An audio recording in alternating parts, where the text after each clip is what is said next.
What do you want to see about it? Oh, it all sounds amazing. Okay, all right, that's good. Tell me your name. I'm Caroline. Caroline. Gosh, that is so lost. Oh, She is one of my star teacher students. Oh, she is, that's good. She's rocking it. I cannot As is speak good. about this back. Thank you. Guys, it carries so I much. took it from one of my students in a Greek class. Really? Oh, I don't know where it came from. I picked it up off my dad's. I don't know, I just saw an ad. I don't. Usually pretty comfortable with them. You need this? Stop. I like. Okay. It's Well, give me that. I was like, Have a good time. Thank you. So is it Joy? What's your name? it's not. All No, like, right, I so don't. what do you want to see in Greece? I want to Stay on. There they Yeah. ruins. I wanna see ruins. Yeah. But they have so much stuff. So what do you want to see running most? It's like she. My CD? With reviews. Review? Yeah. Healthy? I was gonna say my diet. I want my diet to be in ruins. Ruins. That's what ruins. Anybody interested in theater? The origins of the theater in the Western world? You're gonna hear a lot of that. I can make that work. Well, we heard have extras, right? That's where I'm, it's a try.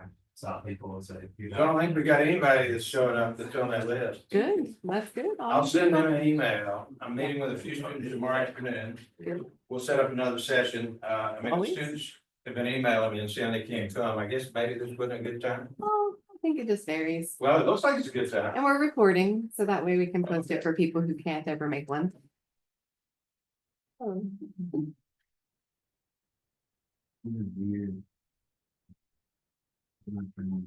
Oh, chairs, we spend a semester in them.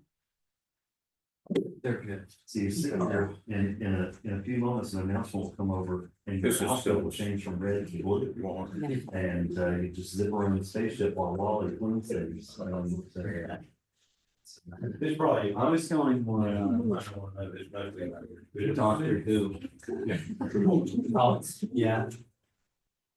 Oh, you should have come to the places of religion in London. They had jammy Dodgers. Brought cookies. That's right. That's right. You were there. I missed the one. You're right. Jammy Dodgers and. That was a good Great. start. Yeah, I'm getting deja vu. Yeah.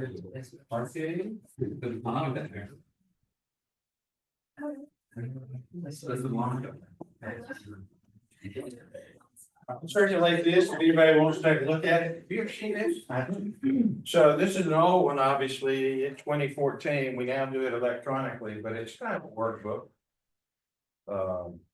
Can I get y'all to sign in? Sure. So what do you want to see in Greece? You got your time? Okay.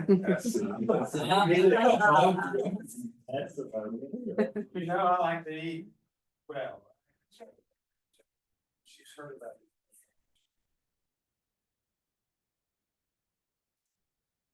So this is kind of a workbook. If you're interested in the academic part of it at this point, it gives the journal prompts and some other handouts and that sort of thing. We do this electronically now. Yeah, just pass it around. Okay. Anybody want to look at pictures of previous trips? This looks like 2012. This looks like. I can't really see. This says 2016.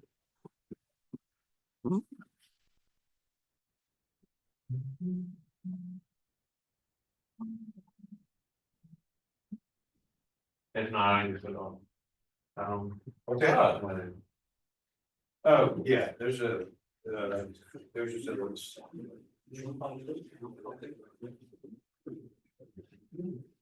all right, so we're really here to answer your questions, so you're welcome to answer questions, ask questions anytime. Although most people want to see some pictures of Greece and see some pictures of where we're going, is that all right? Anybody got a question or something you want to ask particularly at this point? So I'm My25, got Jennifer Lackey here from Global Global engagement, is that what's called? Stanford Stanford Global. Global. Oh, They changed it, no longer. The, so they've changed it a lot since I've Yeah. been here. Sorry about that. thank you, appreciate this. What do we call this? We call this study problem. Sanford Brown. Sanford problem. Yeah. Okay, Sanford problem. Dr. Jeff Leonard, who's going to be joining us this time. Some of you know Dr. Andy Montgomery, fever. So he's not here right now. But he's done this trip with me many, many times. I think, I wish he was here. Jennifer, do you know how many seasons we missed during COVID? I do not know, at least two. So I think this is 15, this would be 15th group I've traveled with over there. More importantly, I fell in love with Greek when I was your age as an undergraduate. And then I fell in love with Greece as a graduate student when I went over there and studied at American School of Classic Studies in Athens, and really got a view into the world. We traveled widely, got into a lot of places with American School. We'll hit some off the beaten track places that I kept up from those days, and I love it, and so I enjoy introducing students and others to one of the loves of my life. So if you're interested in Greece, I'm a good person to talk to. All right, which didn't cost anything. I applied, like I encourage you all to apply for every scholarship you've ever heard of, and some you've never heard of. Bird Hill, I'll tell the story when we get over there. God bless his name. I didn't know who he was, but I'll show you a tree he planted. Right, it was thanks to Bird Hill, who planted an olive tree on the Acropolis that I was able to go. But I'll tell you more about that story and standing in the shade of trees we have not planted when we get to the Acropolis. But it was a life-changing experience for me because I loved it and I was able to study. So I'll be thrilled to have you go, which didn't cost anything. But I can guarantee you we will show you places to make it worth your time. So we're going to fly into Athens, and the plan is to fly in on the 6th of May, but Jennifer Lackey has reminded me to use the word proposed itinerary and Deo Volente, God willing. So sometimes things change, and sometimes it's for the good. So one time we were going along the road, and I was looking for a place where they were making olive oil. They just picked the olives. And I saw the steam coming out of this little building, and so I knew they were working olive oil. I said, oh, stop. So they stopped, and we went in, and I went in and asked if we could introduce the students to what they were doing. They said, sure, come on in. And while they're talking with the students about the way they were processing olive oil, I noticed a picture on the wall from, kind of like a Greek Time magazine, and it had a picture of a guy with the third widest mustache in the world. And I looked and he was right there, but he had it twirled up there. And so I looked at that, so I caught his attention and I pointed, he said, yeah. So we got to see the third widest mustache in the world. Just off the cuff. And I'm still amused by it. Can you imagine waiting around for a couple of people to die somewhere so you can have a second of it? But anyway, that was a good one. So sometimes that happens. Got there in 100-year snow one time. Now that won't happen with you all. But that changed things because we discovered right away that snow and marble does not mix well. So we went through about 3 guides. So it changed things. But done this a lot, and so we'll be able to see the majority of this is on the itinerary. I know one of the things we got a conflict on is a day it's not open. We can probably move things around. So, but if you got something particular interested in, be sure to let me know. So anybody been to Greece? So it's in the central area right here, and you see this handprint right there? That's about the size of Alabama, and that's about the size of our itinerary. So we're gonna be able to see a lot. in just over a 2 week itinerary. There's a lot more rocks, a lot more mountains, a lot more oceans, islands. But we'll be able to see a lot of things during that time. It's conveniently located between, the old civilizations or cultures that Dr. Leonard will certainly be telling us some about, and the new metals in the east. So it was a place that really caught fire in the Bronze Age. So here's a couple of places that we're visiting. We're going to fly into Athens. We're going to go down by Corinth, Nauplian, Olympia, Delphi, Thermopylae. We're going to go up north, fly down to Heraclian. But again, that's basically the footprint that we're going to look at on this trip. So the major airport is in Athens. So there's a pretty good airport in Thessaloniki and down in Crete. We'll be flying in Athens, at least that's the plan. We'll go up to the Acropolis, of course. We'll see the Parthenon. We'll spend a day there at a world-class museum, the Acropolis Museum. We'll see the stuff that was found from the great destruction there in that Acropolis Museum. We'll visit the Erechtheion, we'll visit the Propylaea, the Athenian Nike. Here's a group of students there in front of the Parthenon. Most of that scaffolding is gone now. They started with that scaffolding when I was your age. They keep saying they're done, but they have to go up. But they have scaffolding now that can take down during the day and during the night. The Erechtheion. If you're interested in theater, this is where Greek tragedy starts, the Theater of Dionysus, at the foot of the Acropolis. So as we're walking down from the Acropolis, we'll go by here and over to the Acropolis Museum. So one of the things I do ask students to do as a part of their work is to give a report. So here we've got Brian Lee giving a report on tragedy in the Theater of Dionysus. And the students are seated there in the actual seats that have somewhat been restored, but they're mostly in situ right there at the front of, right there at the bottom of the Acropolis. Another theater, the theater of Herodes Atticus. Sometimes there's a production there. When I was your age, I saw the Oresteia in Greek, in this theater of Herodes Atticus. This is just one thing from the new Acropolis Museum. These are the original caryatids there, and we'll be able to get up close. You can see, you can walk right by there and see them all the way around. There is one now in the British Museum, but these are the originals. And it's a great display, and it's a great museum that uses natural light, and it's a work of art in and of itself. Some of you are interested just below the Acropolis of Mars Hill. If you read the Oresteia, this is the founder of justice. If you read the New Testament, this is where Paul gives his speech. It's open really all the time, and so we'll be within walking distance. It'll be a great place to go for sunsets, or if you've got like sunrises. Here is another student giving a report there. And again, this is Mars Hill, and then you can see the Acropolis in the background. And then from Mars Hill, we look over what's called the Agora.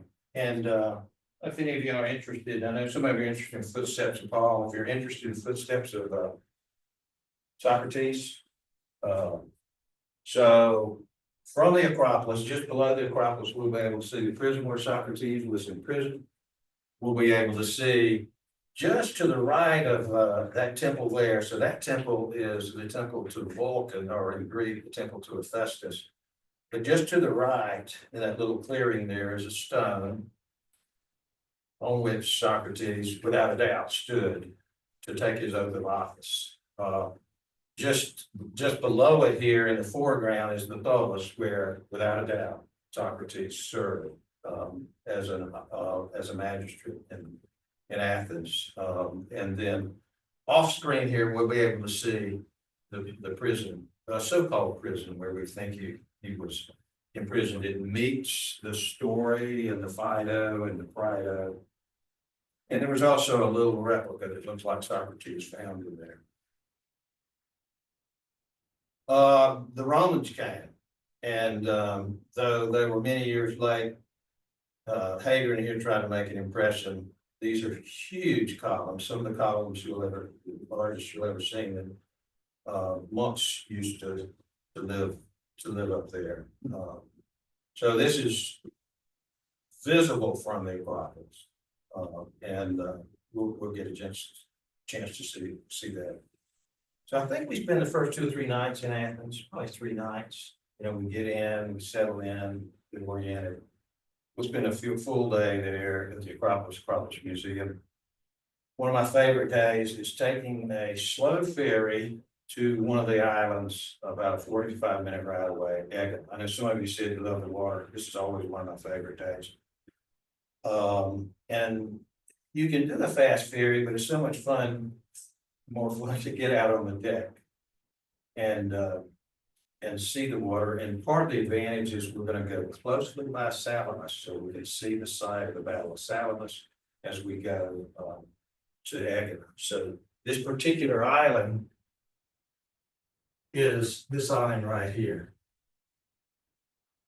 So Athens is right here, and this is Salamis, so we go by there and we'll get a good view of what went on there, and then we come to this, and it's a neat island. I talked with someone this summer, said they wish they spent their whole trip there.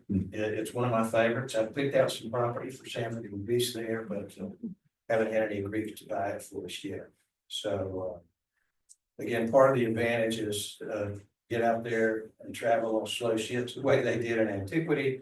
And what we're doing here is we're looking for this temple to Athena of Phia on the top of it. And so actually from here, this beautiful temple at the top built about the same time. And some of you have probably seen most of this stuff is in Germany, but there's a few pieces in the Glyptopak in Germany, but we've got a few pieces here. It's a landmark in archaic work there with that archaic smile. But it's also a place there that you can see, not very well, but you can see the Acropolis and you can see the Parthenon in the distance there. And of course, likewise, with binoculars, and actually even with the human eye, you can see it as we come in. Somebody asked about good things to eat. It's one of my favorites. And so on Agana, it is known for its seafood. There's a seafood market there. You don't have to eat seafood. There's other food. But I'll show you some of our favorites there. So we're going to go see that island, and we're going to stay in Athens, and then we're going to come down here to Corinth and spend a day in Corinth. Then we're going to come over here to Nauplia. And we're going to spend about 3 nights, and from there we'll do Epidaurus, and we'll do Mycenae, and we'll do Tiryns. And of course, when we cross the canal there, we'll be coming into the Peloponnese, about where we see Corinth. And so we'll go in this area, and then we'll go by Pylos and Olympia. So some of you be interested in Corinth. It was a Greek city. This is part of the Greek remains of a fabulous and early temple there. But the place was leveled by the Romans and then resettled. And this is where Paul spent about 18 months. And so one of the things we're interested in there is this synagogue. So it's just part of the description, not a very pretty one. Synagogue, Hebrew, without a doubt, from the synagogue of the Hebrews. As is this next piece. Now you'll notice this next piece is worked a little differently, probably maybe even from 2 different synagogues. But we've got wonderful evidence there, carved into stone. This is the Lachian Way. You got a set of public toilets to the left. You've got a Priorini fountain to the left. You can see Acrocorinth in the background. This is definitely footsteps of Alexander the Great and Paul. Priorini fountain, everybody gathered water here. Very important here, the bema. So this is the bema where Paul was dragged in front of it, and under Gallio. We know enough about Gallio that it helps us date the New Testament. I'll show you an inscription in just a few minutes here. Now, this is in Jan terms, so you can see it's a little cooler. It's dark, but this is as good as it gets. Those stones have been standing there from the bema, which is a speaker's platform in Corinth, since the time Paul was there. And there you can see another view with Acropoint in the background. The Erastus pavement, this is as good as it gets as far as being carved into stone. Erastus is mentioned in Romans as a magistrate, and here it says Erastus paid this at his own expense. And so you've got this inscription here, and actually right here, there's still some of the original metal from that inscription. So again, very, very important evidence carved into stone from antiquity. This is a picture of Nauplian. So this is a pleasant city. This picture is taken from a Byzantine castle at the top, which probably we'll have time to visit. There are not so much antiquities here. We're staying there because it's a nice place. It's got really good gelato. Italian gelato. These people are from Italy. But from there, we can go to Epidaurus to see the great theater there and the healing sanctuary at Epidaurus, and maybe get a little tedious about singing, but you'll do something appropriate.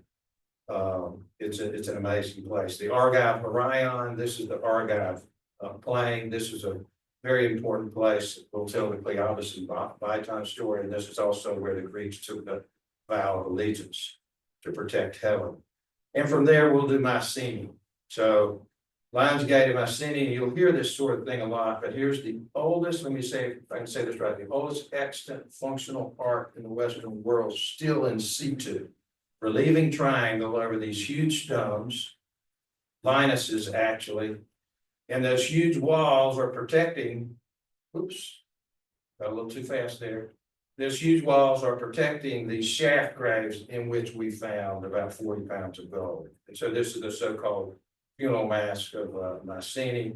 I'll correct that. I mean, it's not solid gold. I mean, how many of you would be buried with a solid gold cup? How many of you have solid gold cups? These people had a lot of gold. Beautiful, beautiful workmanship there. We'll see the originals, Bortus helmet. We'll see the originals, and then just about 50 yards away, another World Heritage Site, the so-called tomb of Agamemnon. And Dr. Leonard's going to explain to us how they got this lintel up here. So you see this lintel? Now it's a little tricky. It doesn't look that big, but you see the person standing there. So that's a big stone, and it's 120 tons. And we don't know how they got it there. Oops, sorry. But they did. So it's an amazing bit of architecture. We'll go inside, and you can see one of our students here giving his report. You can once again see that relieving triangle over that lintel. It's amazing. The stones around it on the right and left are about 5 to 10 tons. That's the largest one on this side, about 120 tons. They call the wall cyclopean because that was the ancient theory, the cyclopes, the cyclops put on it. So again, we're going to stay here about 3 days at Epidaurus, Argos, Tiryns, Mycenae, and then we're going to go by Pylos here and then go to Olympia, which is up here. There's a spectacular find that's been made at Pylos. We're probably not going to be able to get into it. But we were able to walk around it. It's still a pretty spectacular place there, the so-called Palace of Nestor. It's got a beautiful facility there. But if they open up that so-called tomb of the Griffin warrior, which is one of the richest that's ever been found, we're going to be there as soon as they do. So Olympia, the site of the Olympics, you'll know that we have a 2-scale copy of this in Wetumpka, Alabama. Place called Jasmine Gardens. Sorry, back to Olympia. The ruins of the Temple to Hera, at Olympia, and it's significant because if you see this area in front of it, that's where they light the Olympic torch. And so you'll see this on TV a good bit. So this is a really pleasant setting and a beautiful day. You'll get to run the races if you like. Here are our students getting ready to run the race. So in that temple, this was found. In antiquity, someone described it as being in that, and this is one of our real treasures there. So those of you who are interested in art, you can see the contrapposto here. We've got very few originals that have survived in this condition. And it's interesting that an ancient writer called Sainus talked about this temple being in, this particular piece being there. So that's about as good as it gets.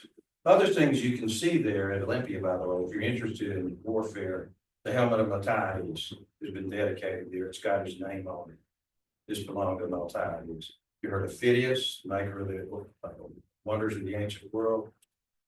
We've got his cup. It says, "I belong to Phidias." So it's just remarkable what you're able to see there. Pieces from every textbook worth its way in art history. One of the most beautiful, magical places in the world, Delphi. You see down in the foreground, the temple, and then even farther down the Roman area. But we'll walk up the Sacred Way up to another theater, and we'll walk down there too. So that was really the training ground. But it's a magical place in any weather. There's a theater there as well, and again, you can see just below it the Theater of Apollo. Landmarks in the temple of, from the sacred sanctuary of Delphi in the museum there, Cleopas and Biton. And we'll tell that story when we're at the Argyle Orion. And then one of my favorite rooms in the whole world, the Charioteer. You see his eyebrows, and that's pretty cool. So the day we go in there, I'll have binoculars so you can see the eyebrows like this, but very few originals left like this. And the Greeks have figured out how to build a room with natural light where you can walk all the way around it. And it's just amazing. Going to stop here for just a moment because this is the so-called Gallio inscription. So remember the Bema in Corinth? This inscription in Delphi has a date on it. It dates Gallio. Gallio was the brother of Seneca, so he's a little bit well known. He hated his job. He was in there for a year. So this date, that Bema, is very important for the dating of Paul's chronology, the dating Testament. So don't walk past that. I mean, I won't tell you, but I see people walking by every time I go. Thermopylae. So we'll talk about the Battle of Thermopylae. There's still hot springs there. There is the burial ground. That's where the Spartans fell. That's the mound itself. This was in January, so you can see snow fell in the background. But we'll tell that story when we get there. From Thermopylae, we're going to go up to Meteora, the hanging monasteries of Meteora. Not classical, but Byzantine, and it's on our way. But it's just amazing. They, 1,100,000 years ago, they built these monasteries. And back in the day, the only way to get up was, with a basket. And if you've seen James Bond For Your Eyes Only, we'll visit that monastery. But it is a place of incredible spirituality and beauty, and just amazing. Berea is a traditional site, but we do have evidence for the synagogue there. And then Thessaloniki, a lot of Byzantine stuff there. But there is, I think I circulated a book, but there is an agora there dating to the time of Paul. We'll visit that.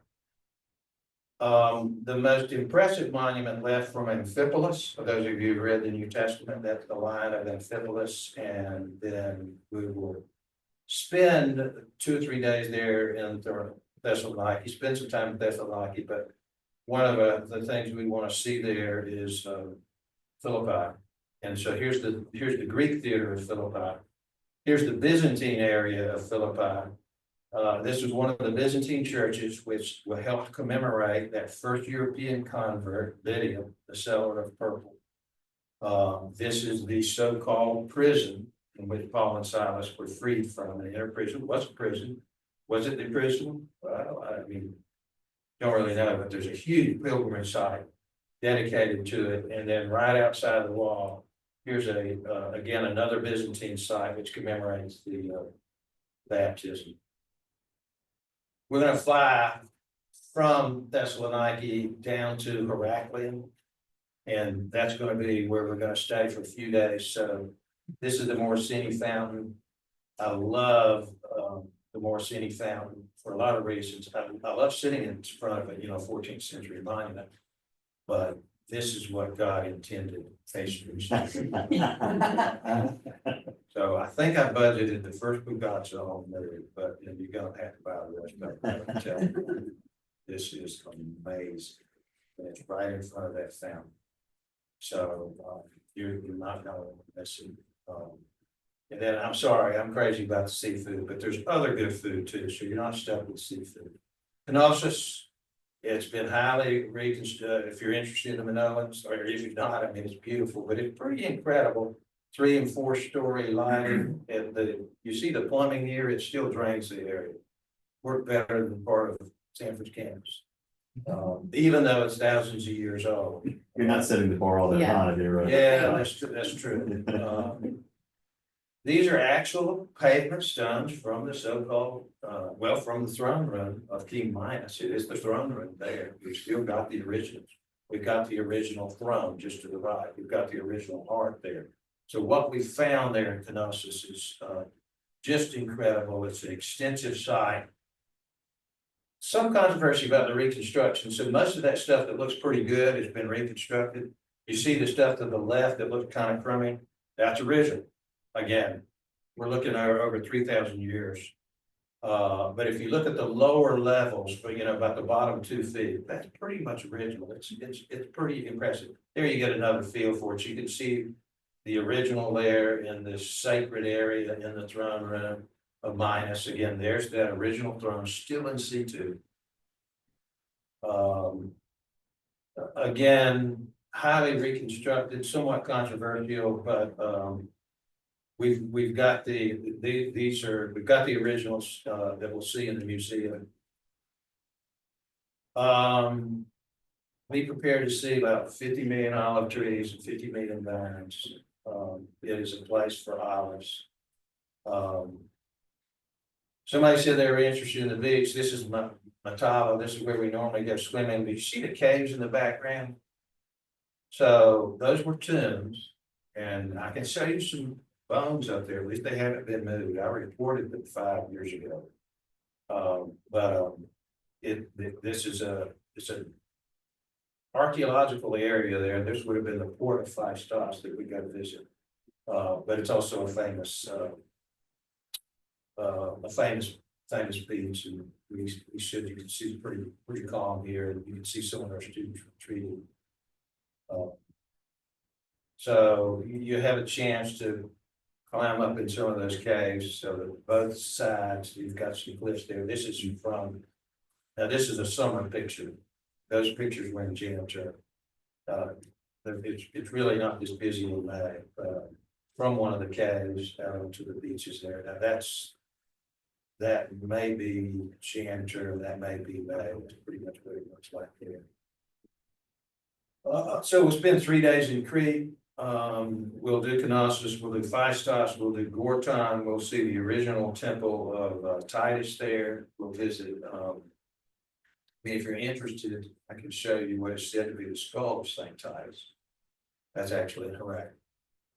And then we're going to fly back to Athens, and there we save the National Archaeological Museum, which is full of treasures from all over these places. And so we kind of tie the course together there.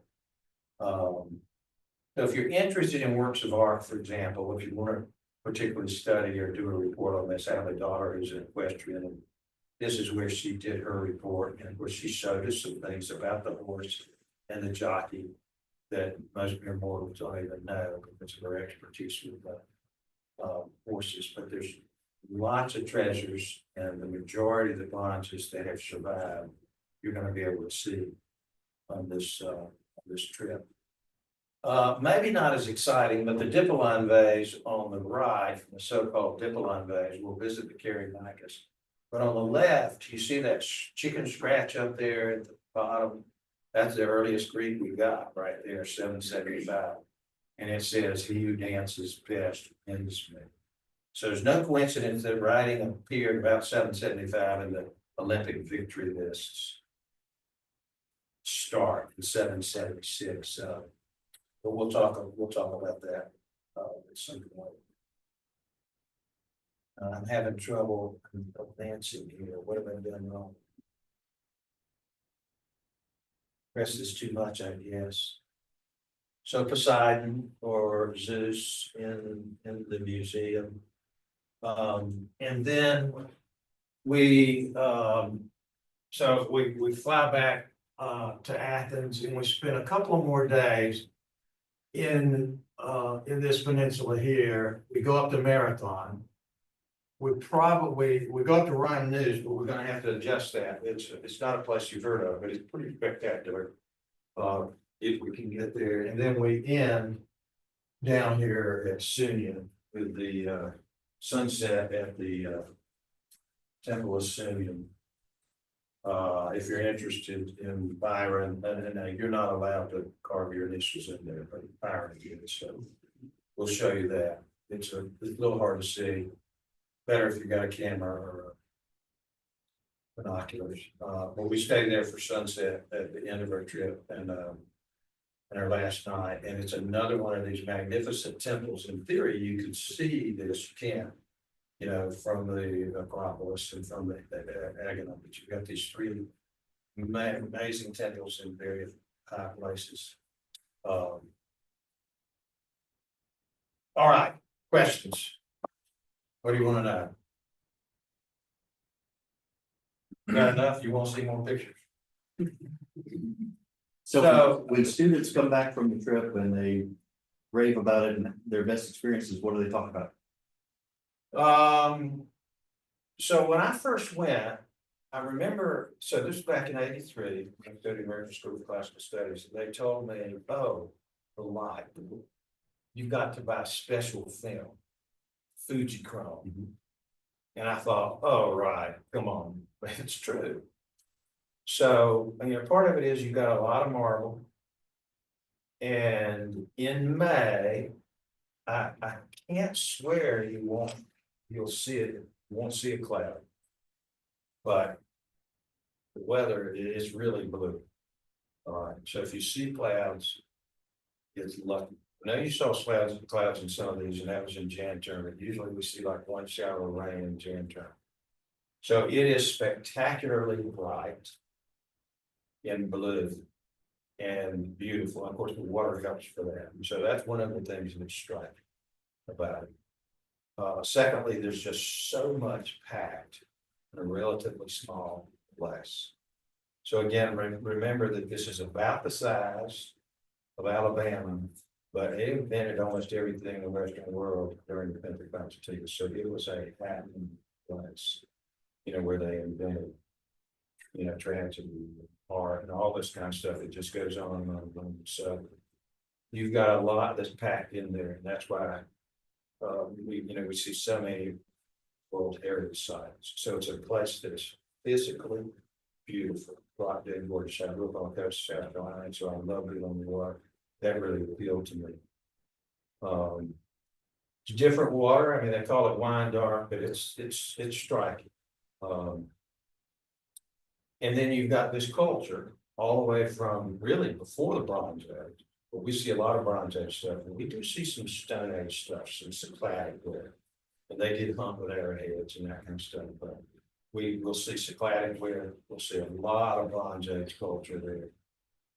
Classical, Dark Ages, Roman, early Christian, Byzantine, modern stuff as well.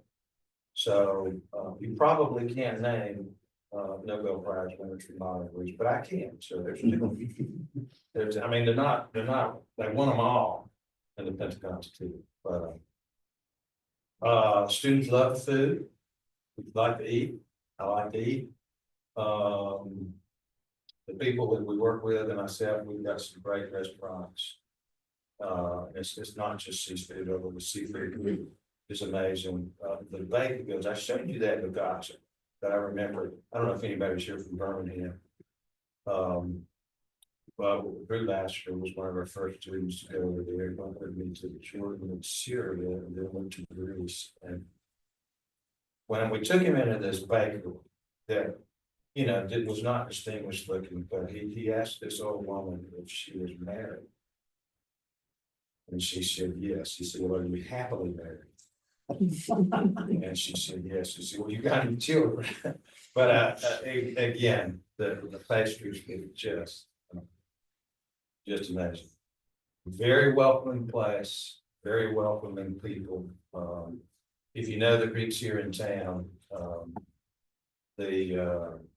my friend George Sherris, we've gone over there and picked olives on his farm some, but he said he says he's not a chef, he says he's a cook. It's all about hospitality. And so you're gonna see a lot of that. You'll see a lot of that everywhere. Speaking of people who've been, I thought I'd give you some names. I've seen some of these students on campus, so they'd be the person to talk. These would be people to talk to, and I can get you this name: Callie Cunningham, Emily Krupp, Ella Grace McConnell. I'm gonna need my glasses. Lauren Noah, B. Gann, Madeline Smallwood, Wilton Rogers, Emily Singleton, Elena Smallwood, Mary Conley Wilson. If you don't know any of those, across the Divinity School, Emily Knight, London. Then ask her what she did special there. She got engaged on the beach in the top. So, any of y'all have Noel Forlini Burke? She did this trip, so you can track her down. Brian Gill, of course, Jason Warren, Jennifer Spike, there's got to be some other people who win. But the students, particularly the first name, I encourage you to talk to them. I mean, obviously, they tell me they have a good time, but they can tell you go nuts and bolts. So typical, a typical day, it's a packed itinerary. There is some times, but a typical day, we'll get up and get going, not too early and, afterwards, because we'll be new arrivals there, but we'll spend that morning on these archaeological sites, probably have lunch, or an opportunity for lunch. Doesn't have to be at the Acropolis Museum, but there's a good place there. There's tavernas on the way. And then do that Acropolis Museum, walk through, break my heart, but I'll only lecture for an hour and a half or something like that. But that's about all you can take, right?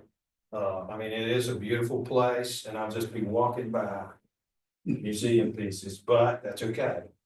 At the end of that, I'll go buy a cappuccino, and you can do whatever you want, but if you want to stay around and look and talk, give you as much time in there, your ticket will have you in there. So that'll be a typical day in Athens. Some of the days, be travel days. So after we do Mycenae and Tyrannus, we'll, have a couple hours on the bus to go to Olympia, so you have a chance to rest. All right.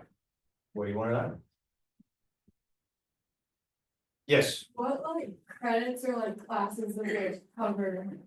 So we'll probably all sign up for the same course, but you can get several kinds of credit. Most people get Gen Ed credit or social science credit.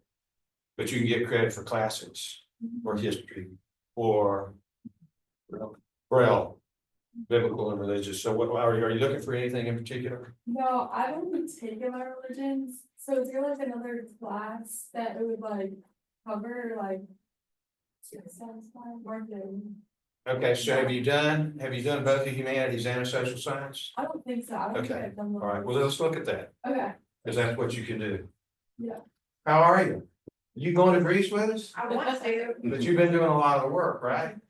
a little bit, yeah. I'll be doing more once we're, than I've been doing.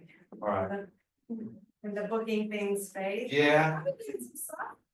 so these people do a lot of work, so you owe them a lot of help with the nuts and bolts here, so I worked with both of these for a long time. So y'all gonna vouch for us? Definitely, Yeah. yeah, All right. definitely. These are expert level faculty right here. So. Yeah, we've done a lot.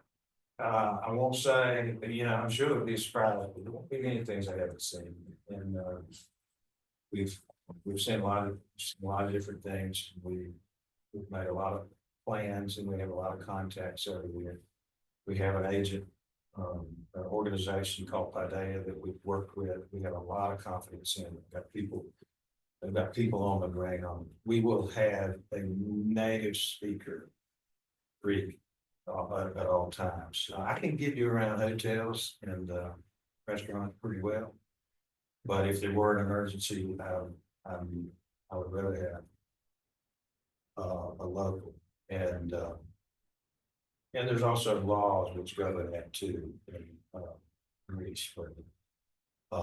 So we will have someone, sometimes we call a silent guide, with, that travel along with us, that could be guiding, but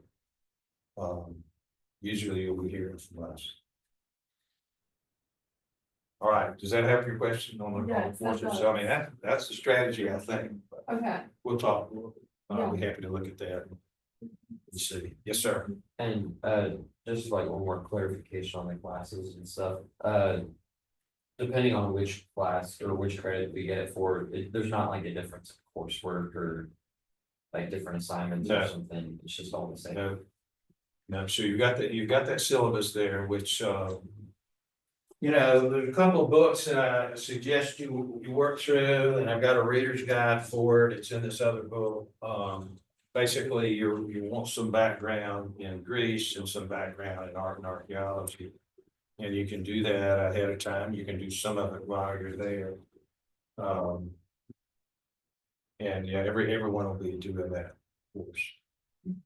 Now, you'll get a chance to choose an object. So if somebody's interested in a work of art, and if you want to sign up today, just let me know. First come, first serve, I guess. I've got a whole list of them, but there's lots of, if you're interested in statuary, or if you're interested in the Bema, or you're interested in a particular place, let me know. I bought a lot of books here, but that gives you an opportunity to write a paper, give a short report, and don't need to be scared of the report. It can be an interview if you like. I'll be right there, and I'll say more than you're gonna want to hear.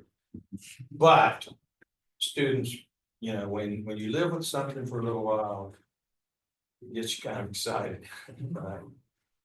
To go. So if you want to learn something about Greece, this is a great opportunity to do. You want to say anything about the arrangements, or you don't have any questions about it?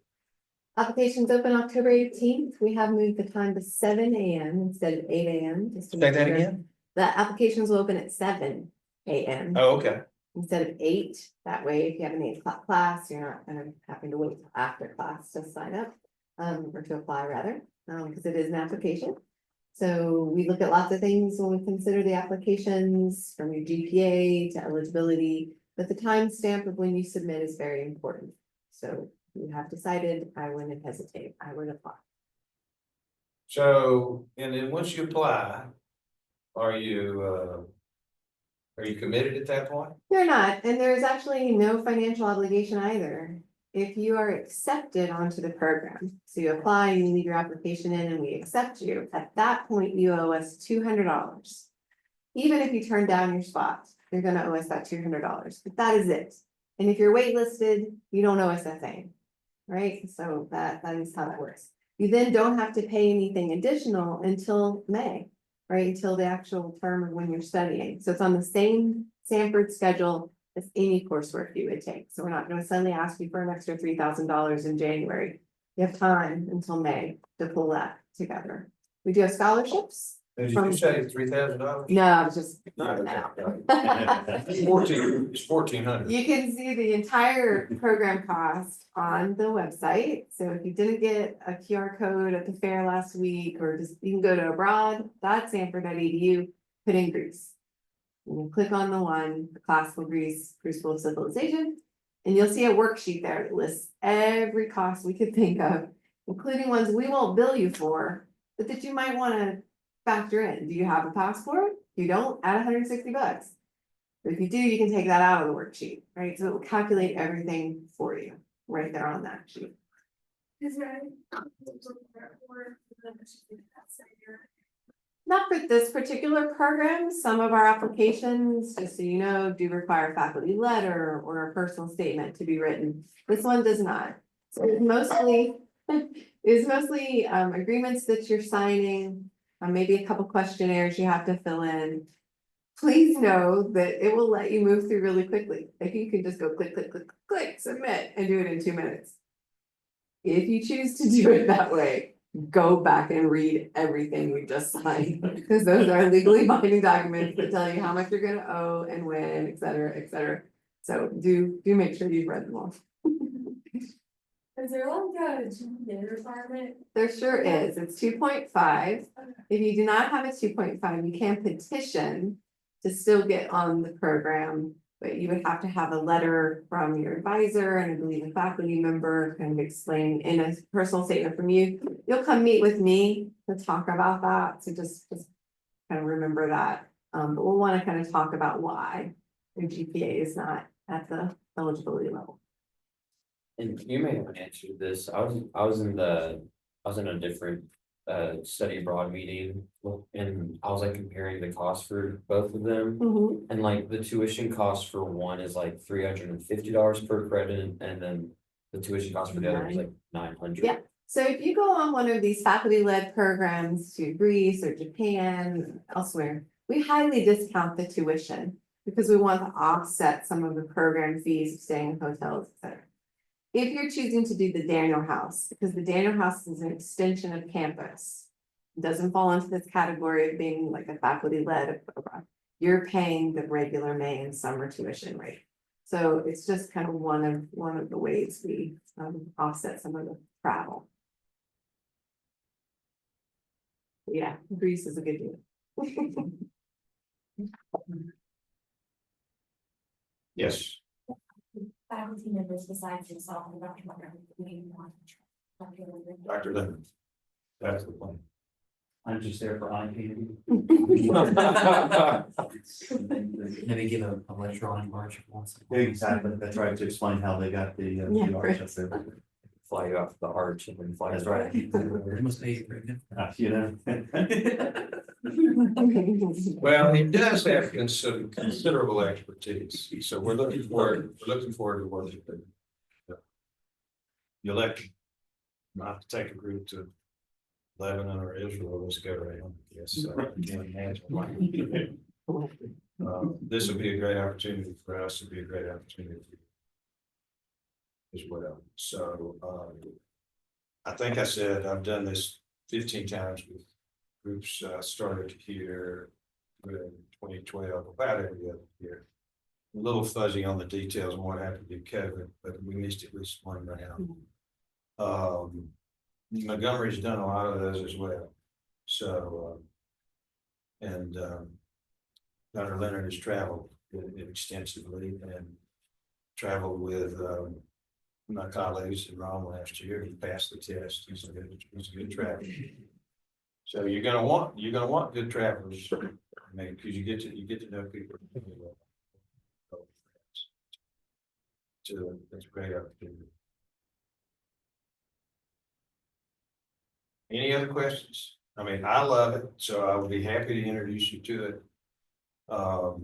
There's any of y'all been to Rome? So, yeah, you know, that Vatican Museum, that's something, isn't it, right? So we got one of those over there. Most of the museums are pretty small. And so, we don't have quite as much museum time. And it's spread out a lot better. So we work hard not to do overkill. Now, if you're a museum person and you wanna go have at it, because there's a lot of museums we're not gonna hit, but the two biggest museums are that Acropolis Museum right at the beginning. And it is just spectacular. It's what the Greeks built, to bring nails, marbles back. And let me tell you, they killed it. Because it's on the side. And you can see the Acropolis and the natural lighting. It's just amazing. It's a work of art in and of itself. So it's very impressive museum.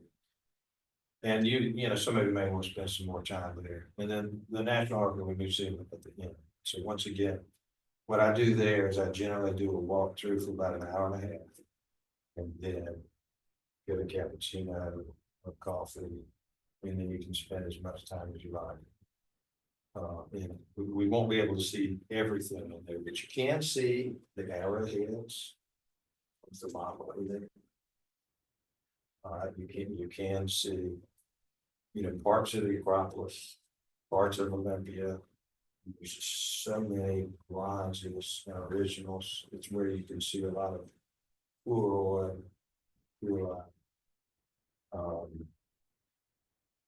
There's a Minoan section of it from Santorini. So if anyone have been to Santorini, you really can't see the originals there because there was a collapse. Somebody got killed, but they moved part of it to this museum and you get to see it. It's just been amazing there. So we'll get you through there, but I promise you it won't be too bad. And then you can go back and spend as much time as you like. You like to walk? Okay, so there's a lot of outdoors. Again, I studied in Athens. I love it. It's a great city. But there's so much that's gorgeous and really it's outside of Athens. So we will start in Athens, we will end in Athens, but of those, even the time when we're at the beginning and the end, a lot of those days will be outside. Going down to the Berlin, going to the we're going into the airport.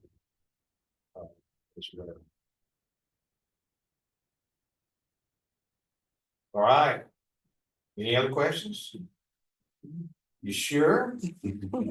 All right, so I'm gonna meet with some students tomorrow afternoon, so if you've got friends who couldn't be here, just let them know. I've got a list, I'll send that out.